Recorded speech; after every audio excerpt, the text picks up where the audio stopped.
Meus irmãos, nós vamos abrir as nossas Bíblias no Salmo de número 73. Salmo de número 73, Salmo de Asaf.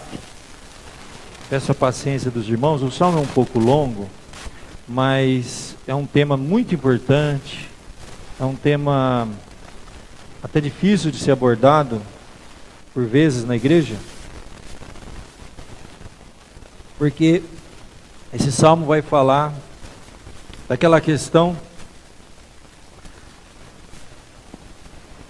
porque os ímpios prosperam, não temem a Deus, não se preocupam com Deus, e a grande pergunta que esse Salmo vai deixar no ar é essa: será que vale a pena servir a Deus, nos guardar para Deus, nos preocuparmos com as coisas de Deus, se muitas vezes, aos nossos olhos, nós vemos pessoas que não estão nem um pouco preocupadas com Deus, indo tão bem?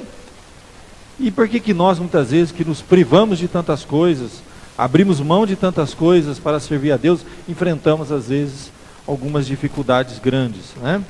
Então o Salmo 73, eu peço a paciência da igreja, eu vou fazer a leitura.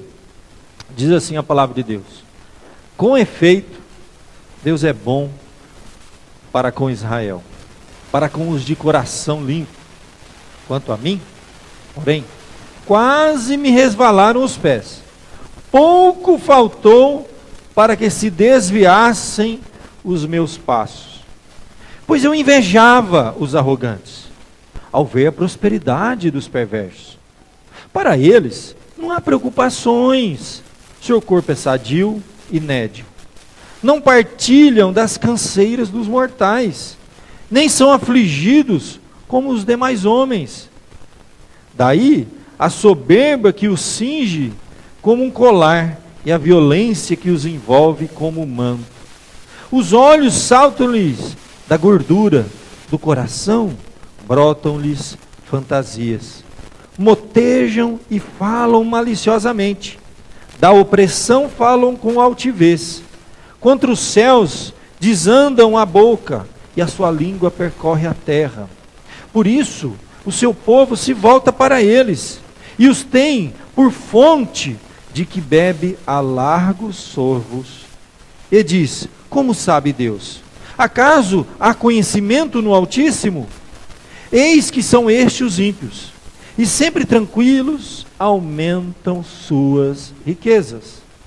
Com efeito, inutilmente conservei puro o coração, e lavei as mãos na inocência.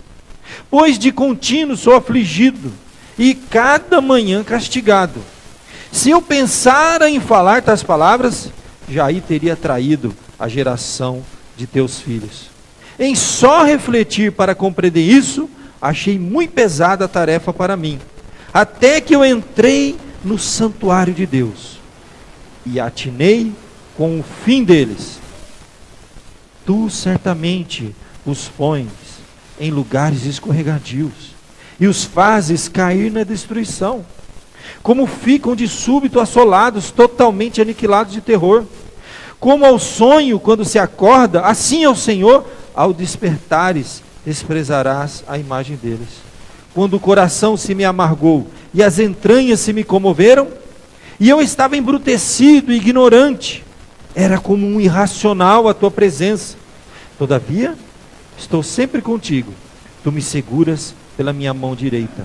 Tu me guias com o teu conselho e depois me recebes na glória. Quem mais tenho eu no céu? Não há outro em que eu me compraza na terra. Ainda que a minha carne e o meu coração desfaleçam, Deus é a fortaleza do meu coração e a minha herança para sempre. Os que se afastam de ti, eis que perecem. Tu destróis todos os que são infiéis para contigo. Quanto a mim, bom é estar junto a Deus. No Senhor Deus ponho o meu refúgio, para proclamar todos os seus feitos. Que salmo profundo, né, meus irmãos? Eu creio que a lição e a mensagem que ele traz aqui para nós hoje é profunda, impactante e muito relevante para o momento em que vivemos na nossa vida. Nós vamos orar pedindo a bênção de Deus, a direção de Deus. E a grande pergunta, né, que esse salmo nos faz. Será que vale a pena servir a Deus? Vamos orar. Ó Pai querido, nós estamos na Tua casa de oração essa noite, para rogar, Senhor, a Tua direção, a Tua bênção, e que a Tua palavra fale ao nosso coração, desvenda os nossos olhos, que os segredos, os mistérios da Tua palavra possam estar revelados diante de nós. Dê-nos entendimento, compreensão, luz, e abençoe essa noite, Pai, cada um aqui que entrou na Tua casa, aqueles que estão acompanhando pela internet, para que possamos crescer em entendimento, compreensão na Tua palavra, Senhor. Isso nos traga discernimento, direção, vida, paz, que possamos caminhar com confiança, com perseverança e com esperança.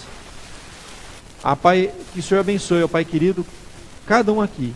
E a mensagem de hoje à noite é o que eu te peço, em nome de Jesus. Amém. Meus queridos, esse salmo ele reflete o pensamento daquele cristão que temeu a Deus, que se guardou, para Deus, como eu já disse, se privou de muitas coisas, pagou o preço. Quem sabe lá no seu trabalho, ele poderia ter mentido, ele poderia ter enganado, ele poderia ter feito muita coisa, ele poderia ter enriquecido licitamente, mas não foi nada disso. E de repente agora ele está enfrentando uma grande tribulação lá no trabalho. E aquela outra pessoa que trabalha com ele, que ele sabe que mente, que enrola, que já fez algumas coisas erradas ali, que se apoderou de coisas que não lhe pertenciam, a pessoa está indo bem. Às vezes, é alguma coisa dentro de casa. O filho de Deus, ele teme a Deus, ele procura, ele vem na igreja, ele traz os filhos dele na igreja, e de repente um problema bate na nossa porta, e não na porta daquele que não está nem aí para Deus. Então, muitas vezes passa no nosso coração isso, eu estou me privando de tudo isso, estou fazendo, estou acontecendo, e eu não estou rico. E o cristão às vezes não está rico, às vezes ele está enfrentando uma crise, às vezes ele está enfrentando uma privação, uma enfermidade, um problema. Eu não estou dizendo que todo crente tem problema, necessariamente tem que ter um problema, não estou dizendo que crente tem que ficar pobre, mas eu estou dizendo que às vezes filhos de Deus passam por isso, não passam? Por desemprego, por uma provação, por uma dificuldade. E nessa hora, nós somos tentados a olhar e ver que muitas pessoas que não estão nem aí para Deus, não temem a Deus, faz o que quer, e as coisas estão caminhando. Ou muitas vezes tem pessoas que vieram para a igreja achando que vir para a igreja e servir a Deus vai resolver todos os problemas, como num passe de mágica, que vai ficar rico do dia para a noite, que todos os problemas que tinha em casa vão ser resolvidos, tudo vai acontecer como um passe de mágica, e não é assim que acontece. E uma pergunta que às vezes surge no nosso coração, a gente não fala, a gente não tem coragem de compartilhar com as pessoas, mas no fundo, será que vale a pena? Eu poderia sonegar um imposto aqui, eu poderia, aquele dinheiro, em vez de eu ajudar lá na igreja, eu podia usar para outra coisa. Passa muita coisa na nossa mente, no nosso coração, e a pergunta permanece, será que vale a pena? O salmista aqui, meu querido, ele viveu isso. Ele estava vivendo isso. O contexto, vamos dizer assim, vai nos mostrar quem era o autor, o que estava acontecendo. Asaf, vocês viram aí no início do Salmo, era reconhecido como um homem dedicado à adoração ao Senhor. O próprio Davi, conhecido na Bíblia Davi, o tornou chefe do grupo que liderava o louvor. Ele era um tipo de um líder de louvor. Era uma pessoa muito consagrada às coisas de Deus, muito envolvida com as coisas de Deus. Isso está lá em 1 Crônicas, capítulo 16. Ele foi reconhecido até como vidente, lá em 2 Crônicas 29. Era alguém que estava com Deus assim, de noite. Andava com Deus, servia a Deus. A sua vida, segundo a Bíblia, era um exemplo para os filhos, que também seguiram os seus passos. A Bíblia fala sobre eles em 1 Crônicas, capítulo 25. E mesmo com todas essas coisas, ele também enfrentava lutas, e na hora das aflições, das dificuldades, que ele certamente foi atormentado, ele também tinha as suas dúvidas, os seus questionamentos. E antes dele chegar a uma conclusão, ele passou por todas as etapas que nós temos que passar quando essas dúvidas vêm e sobem na nossa mente e no nosso coração. Tem hora que a gente tem vontade de desistir, por uma razão ou por outra. Tem hora que a gente tem a vontade de ceder, de deixar de lado a justiça, de deixar de lado essa lealdade, a nossa sinceridade, e fazer algumas coisas que já estamos de cabeça quente. Já estamos, desculpa falar, de sacola cheia. Não estamos assim? Fala a verdade.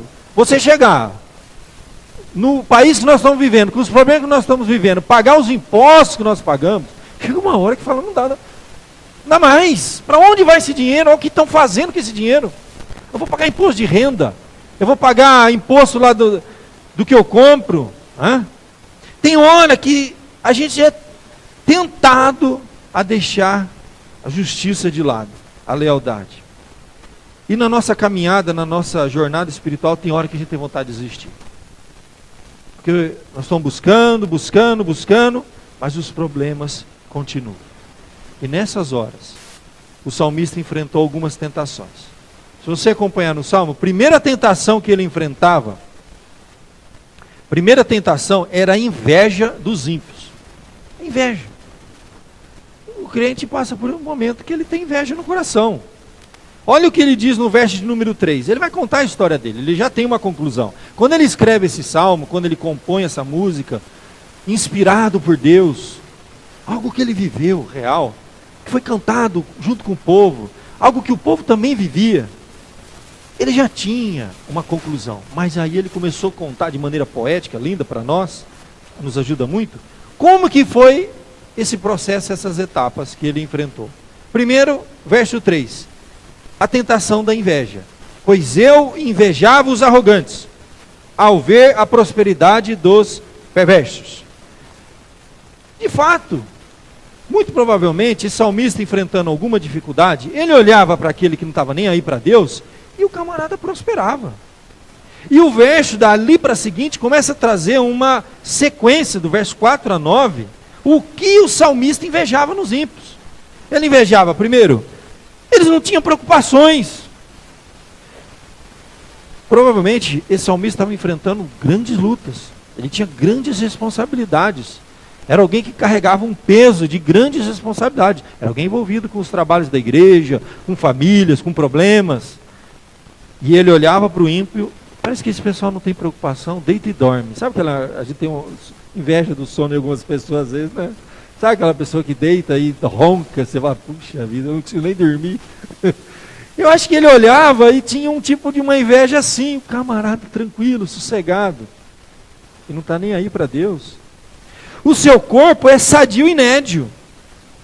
O crente, quando enfrenta uma enfermidade, ele olha para o ímpio e fala, como é que pode? Eu sou de Deus, estou com uma enfermidade. E o ímpio não está nem aí, está cheio de saúde. Isso atormentava ele. E passa na nossa cabeça, às vezes, algumas perguntas, mas por quê, né? Olha, parece que eles não partilham das canseiras dos mortais, parece que eles não são afligidos como os outros homens. Eles são soberbos, são às vezes violentos. A gente não vê o que a gente hoje, todo mundo liga o jornal, a televisão, meu Deus, quanta violência. Gente. Isso já virou banalidade. Mata-se por qualquer coisa. Ninguém está aí para nada. E olha, é uma coisa assim que a gente fica assim impressionado. É criança, é idoso, ninguém respeita mais ninguém, nem respeita mais nada. A violência tomou conta, parece que naquela época estava acontecendo algo semelhante. É até difícil, você assistir um jornal hoje, você termina amargurado. De tanta injustiça, de tanta violência, de tanto roubo, de tanta coisa errada. Os olhos saltam-lhe da gordura, o coração brota fantasia. Falam maliciosamente, opressão. Ele via uma série de coisas ruins acontecendo e nada acontecia com essas pessoas. E ele lá, fiel, servindo a Deus, enfrentando tantas lutas. Isso não entrava na cabeça dele. Essas palavras que ele colocou aqui são muito fortes, gente. Se você vê aqui arrogante, soberbo, violento, malicioso, opressor, maldizente, são características que ele via em pessoas que não temem a Deus. Arrogância são pessoas insolentes, atrevidas, que usam o orgulho no pior sentido possível. O soberbo é o presunçoso, como se agia como sempre tivesse acima dos mortais. Os violentos são aqueles que usam da força, da coerção, do constrangimento. São tipos de violências que ele via todo dia na sociedade. Às vezes constrangimento físico, moral. Eram pessoas grosseiras, em todas as áreas, no trabalho, na família, em todo contexto. Maliciosos. Aqui envolve a má índole, astúcia. Eram pessoas cheias de manhas, usavam de espertezas, levavam vantagem de tudo. Sabe aquele negócio? Está sempre levando a vantagem, sempre enganando todo mundo, enrolando e fazendo e acontecendo, e se safando no final. Gente, parece um brasileiro. Está sempre dando um jeitinho na coisa. O termo opressor é um termo muito forte. Eram pessoas que humilhavam, que coagiam, que forçavam outras pessoas a fazer o que eles queriam. Maldizentes. Eram pessoas que blasfemavam, amaldiçoavam o próximo, blasfemavam de Deus e nada acontecia. Isso aí mexia com o coração do crente. Ele ficava, rapaz. A segunda coisa que mexia com ele, e que ele estava vendo muitos cristãos, no caso eram crentes ainda, não usavam o termo cristão, sendo levados por essa segunda tentação, que essas pessoas se davam tão bem na vida, davam tão certas coisas para ela, aparentemente, que os filhos de Deus estavam se voltando para pedir conselho com os ímpios. E estavam seguindo as orientações dos ímpios em todas as áreas, na criação dos filhos, na formação do lar, no casamento. Vamos pedir orientação para esse pessoal aí. Olha o verso de número 10. Por isso o seu povo se volta para eles. O povo se volta para essa gente. E o que faz mais, e os tem por fonte para receber as orientações. Para receber, e bebia a largos sorvos. Era o povo de Deus. Fala o seguinte, eu estou seguindo a orientação de Deus e estou lascado. Estou sendo justo, estou pagando meus impostos. E o ímpio, ele faz um monte de coisa e se dá bem. Então me ensina como que faz. Era isso aí que está acontecendo. Tanto que se você ver o verso 11, e o povo dizia assim,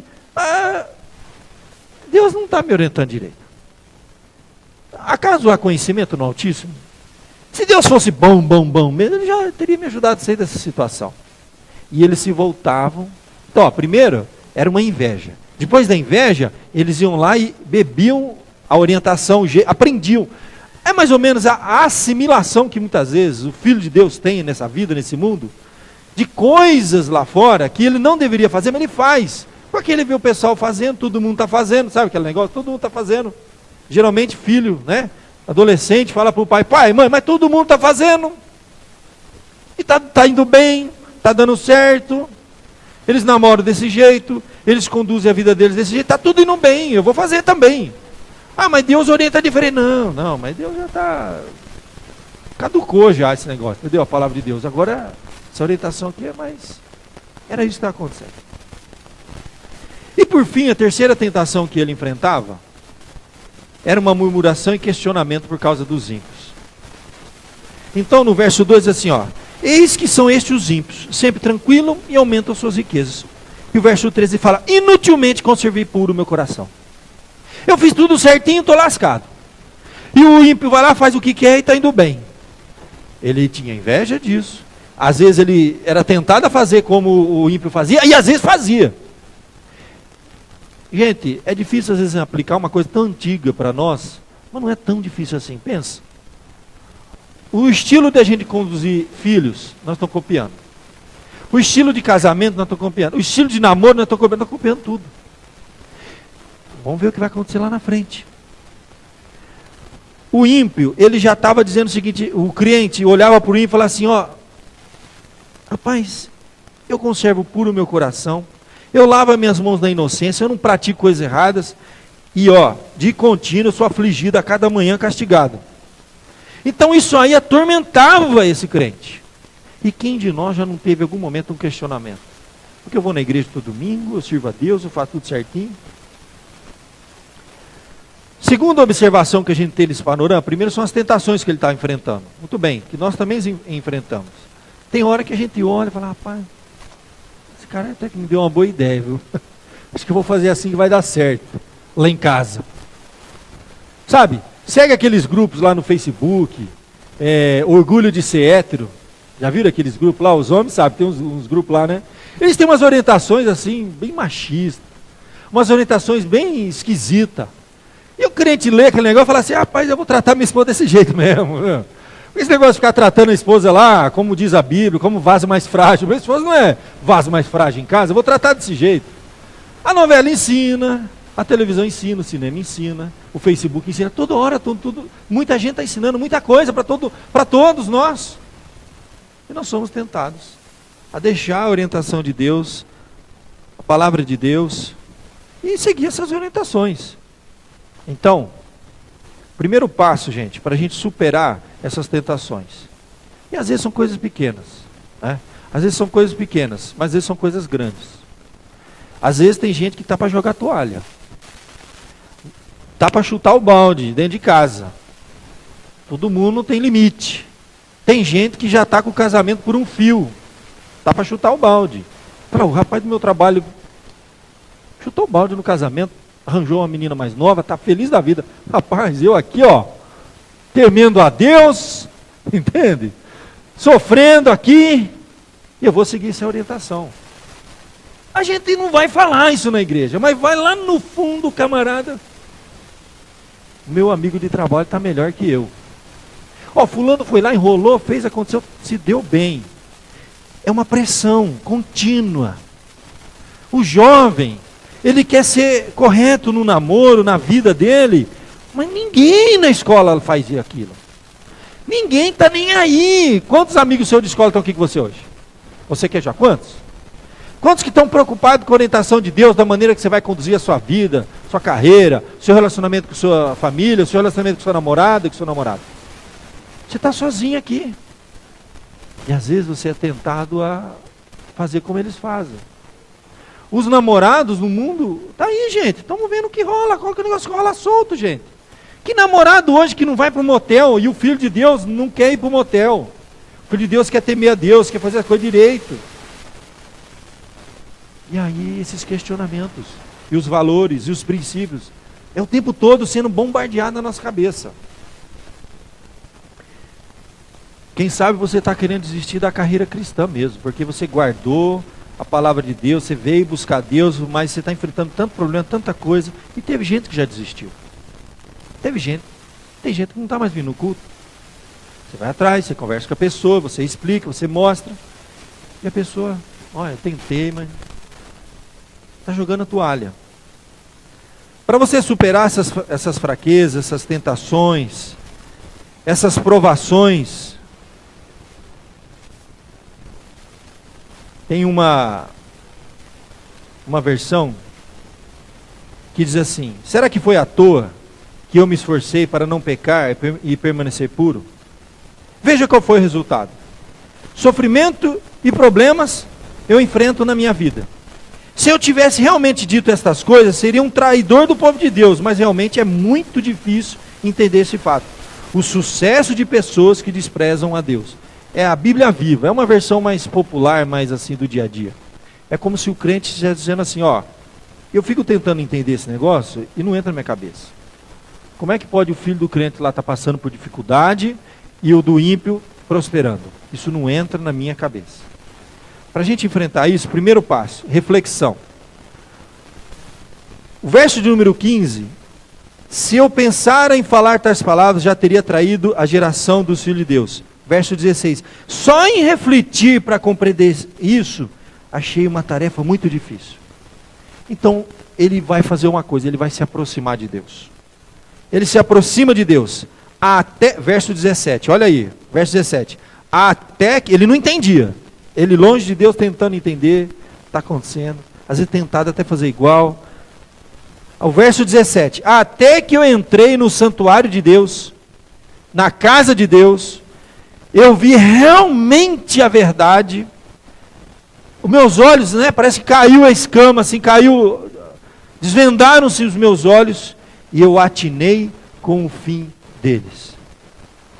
O salmista passa a refletir, se aproxima de Deus, e ele passa a contemplar e buscar discernimento, até que eu entrei no santuário de Deus e atinei para o fim deles. Aí ele vai ver o que acontece com aquelas pessoas que desprezam a Deus. Que aqueles problemas que ele está enfrentando são temporários. Que aquelas pessoas que desprezam a Deus e aparentemente estão dando certo na vida, é temporário também. A gente tem que entender uma coisa: os problemas que você está enfrentando são temporários, eles vão passar. E a prosperidade daquele que despreza a Deus, né, e aquela bonança, e aquela coisa, é temporário também, vai passar. Nós estamos muito presos ao aqui e agora. Nós queremos uma solução imediata para os nossos problemas aqui e agora. E o salmista, ele olhou para o futuro. Aí nós temos que olhar para o fim. Aonde vai dar isso? Onde vai dar o namoro daqueles meus amigos lá do colégio? Onde vai dar a vida profissional daquela pessoa lá no meu trabalho que está tomando esse rumo? Que mente, que enrola, que faz, que apronta, que acontece e no fim se safa. Você tem que olhar para o futuro. O salmista, no meio desse processo, que para ele mesmo está dizendo, olha, é uma coisa muito pesada para fazer isso aí. Refletir sobre esses assuntos. Ele contempla a loucura que ele estava para fazer, quando ele olha e vê o fim, lá na frente. Ele diz assim, olha, e todos nós passamos por isso, tem momento que o nosso coração endurece. E a gente está ali, ó, na beira do abismo, para fazer besteira. Para chutar o balde, para pedir as contas. Sabe como é que é isso aí? Pedir as contas no casamento, pedir as contas no trabalho, pedir as contas, para fazer besteira. Para chutar o pau da barraca. Então ele diz claramente assim, olha, verso 21. Ele contemplou o fim do ímpio. Rapaz, o que vai acontecer com essa turma? O fim deles. E que besteira, eu estava para seguir o caminho deles. Eu estava para seguir a orientação deles na minha vida familiar. Eu estava para seguir a orientação deles na minha vida profissional. Que burrice! E aí ele vai entender o porquê. Verso 21. Quando o meu coração se amargou, porque ele estava amargurado, com tanto problema. Tem hora que a gente está cheio de pressão, de problema, que a gente fica amargurado. As nossas entranhas se comovem. E ele reconhece no verso 22, eu estava embrutecido, ignorante. E era como irracional na presença de Deus. A pessoa quando olha para um ímpio, o crente que conhece a palavra de Deus, conhece a verdade, e chega a ter inveja da prosperidade, das coisas boas que eles estão sofrendo. E aí ele pensa em seguir por aquele caminho, é um momento de irracionalidade, segundo o salmista. É um momento de embrutecimento e de ignorância. Que nós não estamos olhando para o fim, onde vai dar aquilo. Nós estamos olhando por aqui agora. O Filho de Deus não é ignorante. Ele não está nas trevas, perdido, cego, ele está na luz. Ele sabe onde as coisas vão dar. Ele conhece o presente e conhece o futuro. Ele conhece a palavra de Deus. E ele diz assim, gente, que loucura. Cheguei na beira do precipício, quase fiz uma besteira. De abandonar a Deus, de abandonar a igreja, de abandonar esse caminho, a minha jornada espiritual, de chutar o balde lá dentro de casa, quase fiz isso. E quem nunca quase chegou perto? Quem nunca ficou com a sacola cheia, a tampa que está subindo, você está para fazer uma besteira. É exatamente isso que o salmista está dizendo, quase eu fiz uma besteira. Mas naquele momento que eu estava para fazer isso, meu coração estava duro, eu estava amargo, eu estava embrutecido, ignorante, e agia como um irracional diante de Deus. É a cegueira espiritual. Que às vezes você está sob pressão, sob dificuldade, você está para cometer uma besteira e não está percebendo que você está na beira do precipício. Aí, meus queridos, o salmista então, ao contemplar o fim daqueles que não estão nem aí para Deus, que desprezam a Deus, tá? Ele vê que, ai, que loucura que eu ia fazer. E aí, no verso 23 e 24, ele fala assim, olha, eu ainda continuo com Deus. Eu só não abandonei a Deus porque Ele segurou na minha mão. Porque tem hora que o crente é humano, é de carne e osso. Ele está no precipício para fazer uma besteira. E às vezes não faz. Olha o que ele diz, olha que coisa linda. Ele fala assim, ó: tu me guias com o teu conselho. Primeiro verso, olha, verso 23, depois do 24. Eu estou sempre contigo, tu me seguras na minha mão direita. E agora ele olha lá no futuro. Vai guiar a minha vida com o teu conselho e vai me receber na glória. E quando ele vê a vida do ímpio, Deus não está presente. Pode até estar usufruindo de algum prazer agora. Pode até ser que agora esteja rindo. Mas Deus não está segurando a mão deles. Deus não está guiando o caminho deles. E no fim Deus não irá recebê-los na glória. Pelo contrário, o fim do ímpio é perdição. Perdição eterna. É isso que o salmista vê. Fala que eles iriam cair em lugar escorregadio, de destruição, seriam assolados, aniquilados em terror. E ele fala: que loucura, quase que eu segui o caminho dos ímpios, quase que eu ia levar meu namoro do jeito que os ímpios estão levando, quase que eu ia levar minha vida profissional do jeito que eles estão levando, quase que eu ia levar meu casamento do jeito que eles estão levando, quase que eu ia lidar com dinheiro, com a minha palavra do jeito que eles estão levando. Loucura que eu ia fazer. É isso que acontece com a gente. Se você está sendo tentado a seguir o caminho dos ímpios, deixa eu falar para você, é momento de loucura. Porque o fim daqueles que não estão com Deus é terrível, gente. É terrível. O salmista, ele está dizendo assim: olha, eu estou com Deus, e Ele segurou na minha mão direita, me guiou, e no futuro vai me receber na sua glória. Então ele passou a ter entendimento. Ele passou a experimentar um consolo maior do que a simples solução imediata do seu problema. Vale a pena caminhar com Deus. Como diz o salmista: ainda que eu ande pelo vale da sombra da morte, tu estás comigo. A tua vara e teu cajado me consolam. É mais ou menos essas palavras que Asaf está dizendo. Olha só, veja bem as palavras dele, mais ou menos assim: que tu estás comigo. Ele tinha essa consciência da presença. Eu estou sempre contigo. Tu me seguras pela mão, me guias e depois me recebe na glória. A vida do salmista é essa. É de provação também, é de luta, é de dificuldade. Ele olha para aquele que não está nem aí para Deus. E às vezes ele tem uma invejinha branca que a gente chama, né? Rapaz, ele está lá curtindo a vida, ó. As coisas parecem que estão indo bem. Aquele lá estava tendo um problema lá no casamento, ele chutou, rapaz, já chutou, já está com outra, olha, sossegado. Aí ele postou lá no Face, lá, curtindo a vida, né? E você fala: pô, eu aqui resolvendo os problemas em casa, né? Sabe aquela história, o crente e ostentação, né? Eu aqui resolvendo os problemas em casa, eu vejo o cara lá no Face, tá nem aí, ó. Tá nem aí, ó. Lá, abandonou os filhos, mulher, família. Enganou o patrão, roubou. Tá indo bem. E eu aqui lascado, rapaz. Fui fiel a Deus. Fui fiel na sua palavra. Faço tudo direitinho. E tem hora que a gente é tentado. Você, cristão, que leva a sério o seu namoro, quero honrar a minha namorada, quero honrar o meu namorado. Estou esperando o dia do meu casamento. Aí você vê os seus amigos fazendo, acontecendo, está tudo indo bem. Se você está sendo tentado a fazer como o mundo faz, deixa eu contar uma coisa para você. Segundo o salmista, você está embrutecido, ignorante, irracional. Essas são as palavras da Bíblia. Coração endureceu, você ficou ignorante e está agindo como irracional. Você conhece a palavra de Deus. A Bíblia está mostrando o fim deles e o seu, se você permanecer. A Bíblia diz que aquele que perseverar até o, vale a pena. E ele então se conforta. Deus está me guiando, segurando a minha mão. E no fim de tudo isso aqui, ainda vai me receber na glória. Essa experiência confortou o salmista. E ele encerra então esse salmo, verso 25.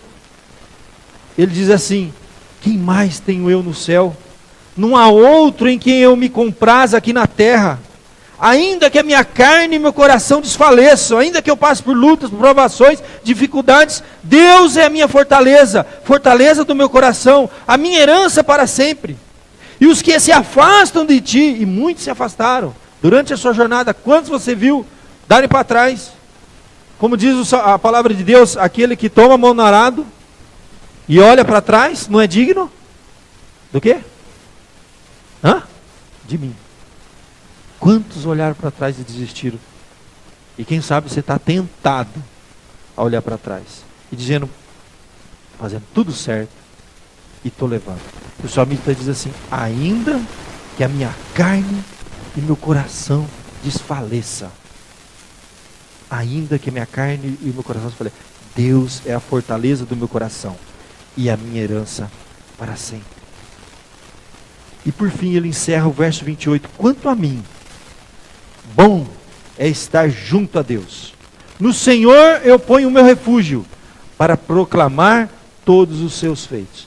Então, o salmista, ele fez uma curva lá longe e voltou aqui para falar, vale a pena, aqui mesmo que eu vou ficar. Não vale a pena.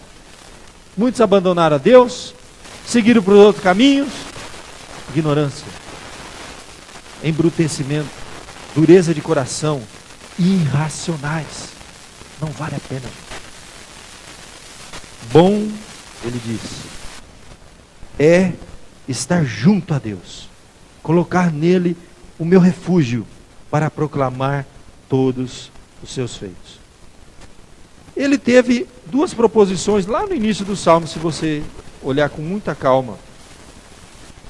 Com efeito, Deus é bom para com Israel, para com os de coração limpo. Essa é a tese principal dele. Eu não li no início para não te confundir. Aí ele foi mostrar em todo o desenvolvimento dessa tese. Olha, ainda que você vai olhar, e você vai ver gente prosperando, gente fazendo, gente acontecendo, não estou nem aí para Deus. Observe. E ele vai desenvolver todo o raciocínio. Foi a saga que ele passou e que ele compartilha com a gente hoje. Isso é sabedoria. Você não tem que passar pelas mesmas coisas, mas aprender com outros. Ele teve inveja, teve hora que ele viu muitas pessoas debandarem, abandonarem a Deus, mas ele entendeu com efeito, de fato, uma coisa é certa, Deus é bom para com seus filhos. Vale a pena permanecer nele, vale a pena ser fiel a Deus, vale a pena ser leal a Deus, para com os de coração limpo, se guardar para Deus. Você pode até não receber imediatamente recompensas agora, você pode até estar passando pela aprovação, e a pergunta vem, vale a pena, vale a pena? A resposta do salmista é, com efeito, Deus é bom para com seus filhos. Essa é a tese dele. E ele termina dizendo isso aí, então meu querido, o melhor lugar é estar com Deus. Quanto a mim, bom é estar junto a Deus. Aconteça o que acontecer. Eu quero que você pense, você lembra daquele último texto que eu quero deixar para você guardar no seu coração? Muitas vezes os filhos de Deus passaram por essa experiência. Malaquias é um texto clássico. Último livro lá do Antigo Testamento, capítulo 3, verso 14. O povo dizia, inútil é servir a Deus. É inútil. O que adiantou nós temos cuidado de guardar os seus mandamentos, os seus preceitos? O que adiantou?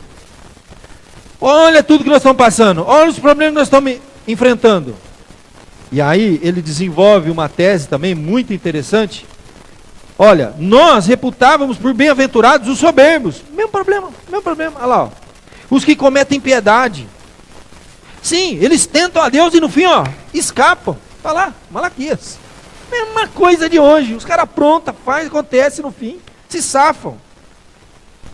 Então, aqueles que temem a Deus, falam cada um com o seu companheiro. Será que vale a pena?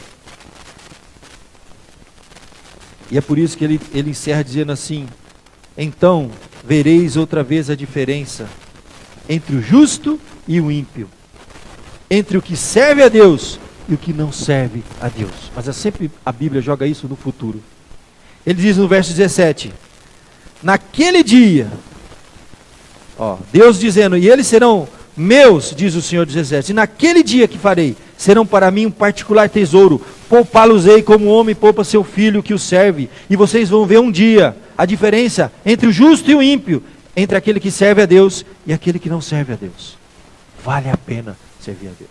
O próprio Deus está dizendo assim, vocês vão ver lá na frente. Um dia você vai olhar para trás e vai dizer assim, olha, valeu a pena eu ser fiel a Deus, eu ser justo. Eu abri mão de muitas coisas, de muitas propostas, tentações que eu recebi na minha jornada, na minha caminhada.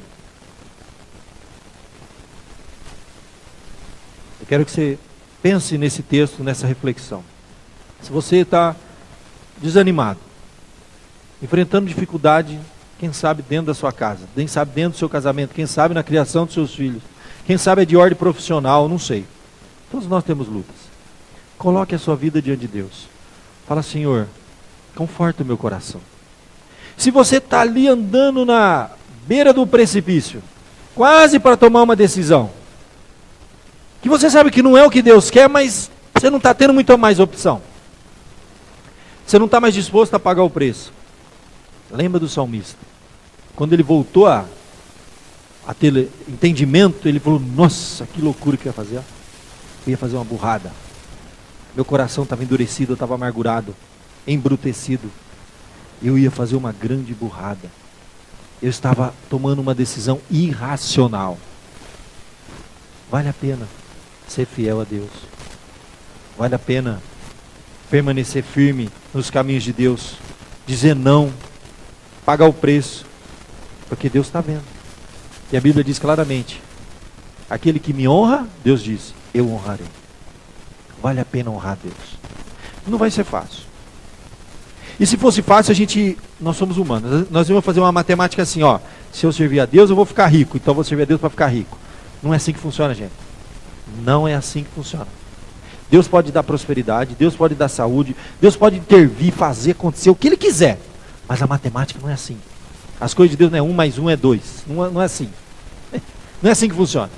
Porque senão nós íamos agir só para receber as coisas. Nós íamos fazer as coisas só para... Às vezes Deus prova. Às vezes você é fiel, dá o dízimo e passa dificuldade. E você vai ser tentado a dar o dízimo de novo. Às vezes você está sendo fiel na sua família e está enfrentando problema. Luta. Você está sendo provado.